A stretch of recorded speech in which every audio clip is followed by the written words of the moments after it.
business Did you deal. witness the president commit a crime? Is it your testimony today? Yes. And what crime have you witnessed? How much time do I have to go through it? It is simple. You name the crime. Did you watch him steal something? Corruption statutes, RICO and conspiracy. What is it? What is the crime? Republicans did it. They held hearings about the supposed Biden crimes that completely backfired on them and only reinforced our existing belief that Joe Biden has committed no crimes, certainly no crimes that Republicans can identify. You have to see the video I have for you today.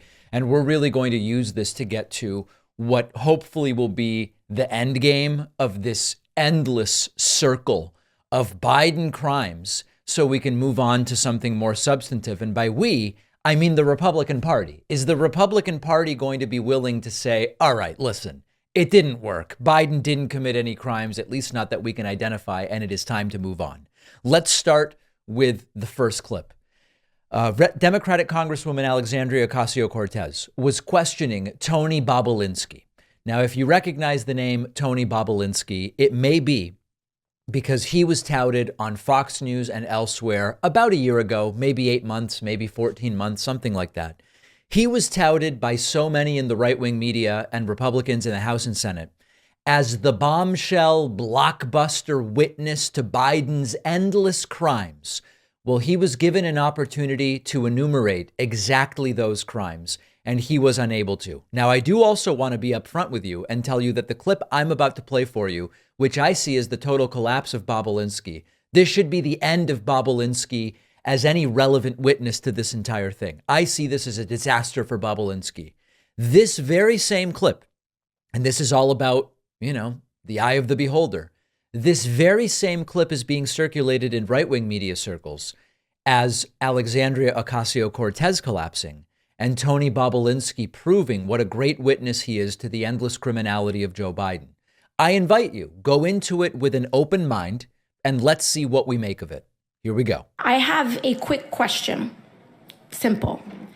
Is it your testimony today that you personally witnessed President Joe Biden commit a crime?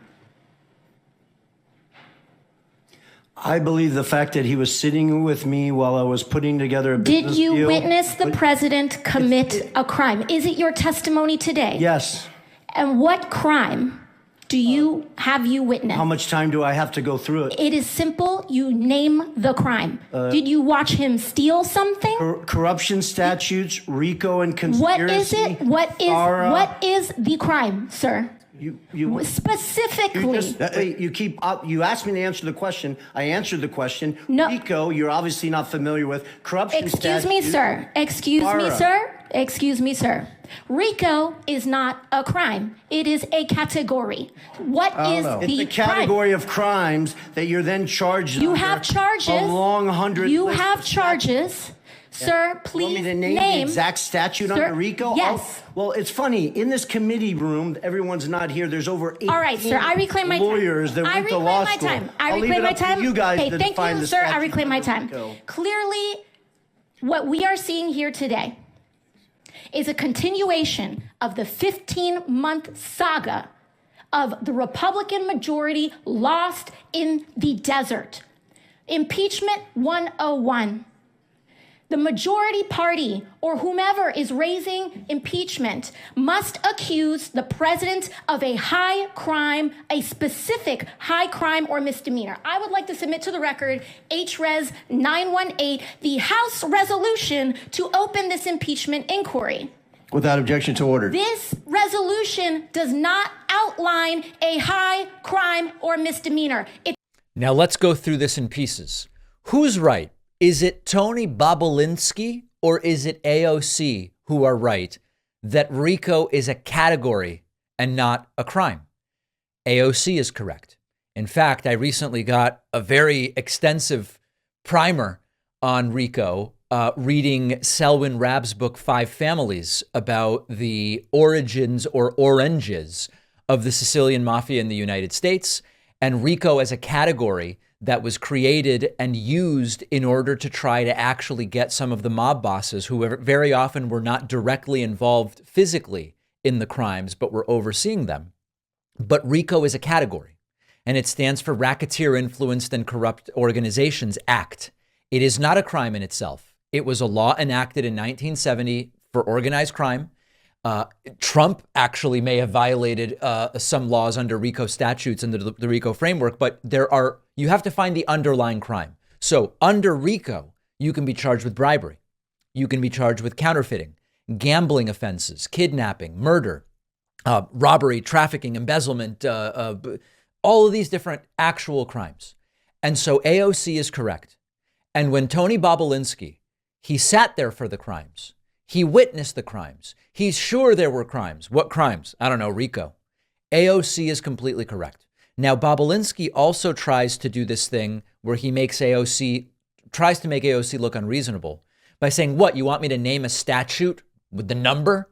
No, AOC is not asking him to say, well, under U.S. law 54, subsection 1804. She's just saying, what's the crime? Is it bribery? Tell me. Who did he bribe? Who bribed him? Is it extortion? What was the extortion? Give me the details of it. Did he traffic drugs? Did he obstruct justice? Did he launder money or commit securities fraud? All things which could be charged under the RICO framework. And Bobulinski can't do it because he doesn't know, because there isn't actually evidence of a crime. This isn't the first time that this happened. Remember this viral video? We looked at this, 4 or 5 months ago, December. This is Democratic Congressman Joe Neguse doing a very good job of asking Republican Congressman Guy Reschenthaler, what is the crime? And it actually was even worse. Remember this? To the core, I think the question I'm asking you is, okay, go ahead. What is the specific constitutional crime that you're investigating? Well, we're having an inquiry, so we can do an investigation and control the production of witnesses. And what is the crime you're investigating? And documents. High crimes, misdemeanors, and bribery. What high crime and misdemeanor are you investigating? Look, I will, once I get time, I will explain what we're looking at, and I will make the equivalency. No, I'm just asking you for the last impeachment. Okay, so what I'm trying to say, Mr. Reschenthaler, and again, I say this because I served as a prosecutor during the last impeachment of former President Trump. There was a specific high crime that he was impeached for on a bipartisan basis. 13 Republicans agreed.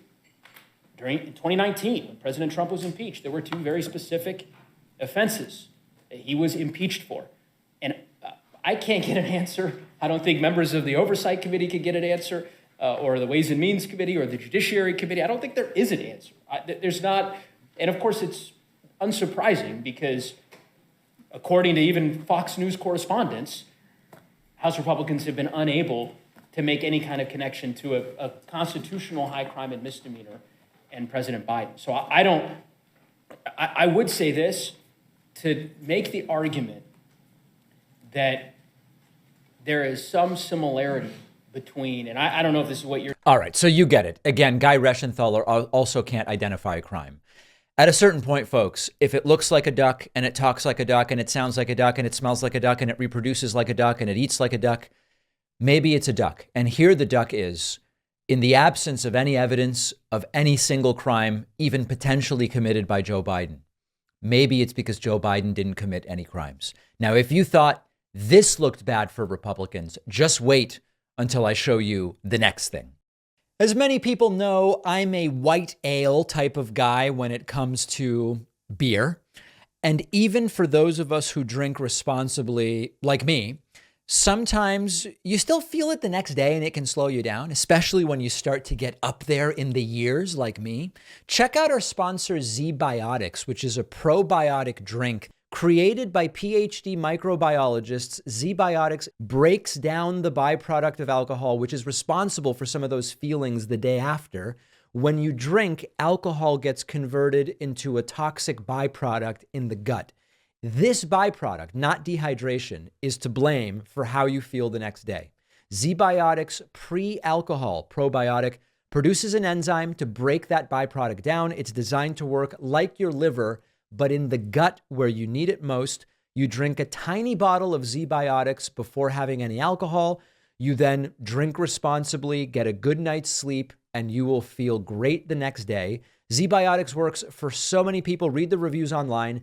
Go to zbiotics.com/Pacman and you'll get 15% off your first order when you use code Pacman at checkout. The link is down below.